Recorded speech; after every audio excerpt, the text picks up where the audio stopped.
अस्सलाम वालेकुम जी। यार मैं अभी बैंक गया थोड़ी देर पहले ना, जुम्मा नमाज से पहले गया था, कुछ पैसे विड्रॉ करने थे। मैं अभी एटीएम पे गया हूँ, बाहर इंतजार कर रहा हूँ, तो मेरे देखते देखते ना आ रही थी जो मेल्स आ रहे थे ना, वो जो सिक्योरिटी गार्ड था वो उन मेल्स को तो चेक कर रहा था प्रॉपर, जो उनके पास स्कैनर होता है स्कैनर के थ्रू उनको चेक कर रहा है, ठीक है। और वो जो फीमेल जा रही थी ना, किसी के पास शॉपर था, किसी के पास बैग था, किसी के पास कोई अपना मतलब पर्स वगैरह था, तो किसी के पास शॉपर था, किसी के पास बैग था, किसी के पास क्या चीज थी, तो वो उनको ना चेक नहीं कर रहा था। तो मुझे थोड़ा सा हुआ कि यार ये क्यों नहीं चेक कर रहा, अल्लाह ना करे कोई ऐसी चीज लेके जाए। अब किसी औरत के मुंह पे तो नहीं, फीमेल के मुंह पे तो नहीं लिखा कि भाई ये कुछ ऐसी वैसी हरकत नहीं कर सकती, ठीक है। तो बाकी ये है कि मैंने कहा भाईजान आप इसको चेक क्यों नहीं कर रहे, आप इनका बैग तो चेक करें ना। चलो फीमेल के लिए, फीमेल चेक करने के लिए सिक्योरिटी फीमेल सिक्योरिटी वाली होनी चाहिए। अगर आपके पास वो अवेलेबल नहीं है तो आप ये तो चेक कर सकते हैं ना, जो वो सामान लेके जा रही हैं, जो सामान लेके जा रही हैं, जो उनके हाथ में थैला बैग कुछ भी है, पर्स वगैरह है, आप वो तो चेक कर सकते हैं ना। चलो खोल खोल के नहीं दे सकते, स्कैन तो कर सकते हो उसको। कहते हैं नहीं नहीं नहीं, हमें ऊपर से ऑर्डर नहीं है, हमारी सिक्योरिटी कंपनी हमें इजाजत नहीं देती, बैंक हमें इजाजत नहीं देता। मैं कहा ये नॉट पॉसिबल, ये हो ही नहीं सकता कि सिक्योरिटी कंपनी वाले और बैंक जो है वो इस चीज की इजाजत ना दे। अच्छा, फिर मैंने कहा हमें तो बड़े प्रॉपर तरीके से चेक कर रहे हैं। मैंने कहा अगर वो कोई ऐसी चीज लेके जाती हैं, अल्लाह ना करे जैसे अंदर जाके पिस्टल है, कोई ऐसी चीज है, कोई बम शम है, कुछ भी ऐसा इवन सामान लेके जा सकती हैं जो इलीगल है, तो अंदर जाके अगर कोई हादसा रूनमा होता है तो उसका जिम्मेदार आप है।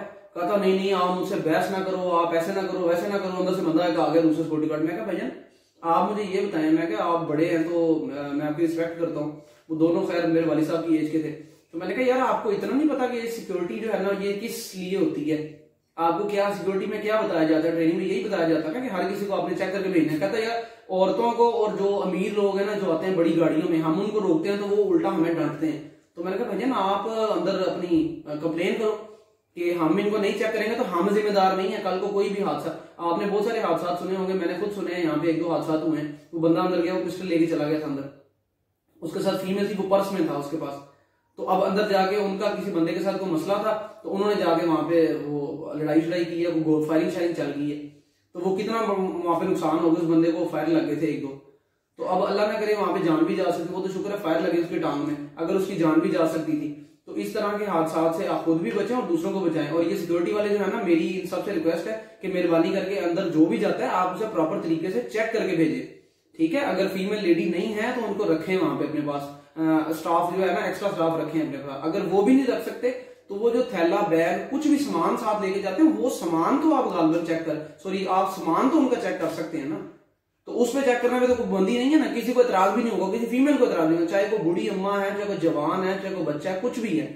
तो आप उन सबका भी चेक करें और हमें भी अगर हमारा चेक करें जी, आप चेक स्कैनर स्कैन करवाएं जी, आप अपना बैग चेक करवाएं हमारा। तो मैंने कहा जी बैग खोल खोल के, हमारे पर्स भी खोल खोल के अंदर देख दो, कोई चर्च तो नहीं छुपा ली इन्होंने, कोई ऐसी चीज खुफिया बम तो नहीं छुपा लिया। तो मैंने कहा भाई आपका हक है, ठीक है, और हमारा फर्ज बनता है कि हम आपको जो है ना वो दिखाएं चीजें, ठीक है। अल्लाह ना करे किसी के साथ ऐसा कोई हादसा हो, अल्लाह ताला आप सबको अपने हिफ्ज़ो मान में रखे। मिलते हैं नेक्स्ट वीडियो में, अल्लाह हाफ़िज़।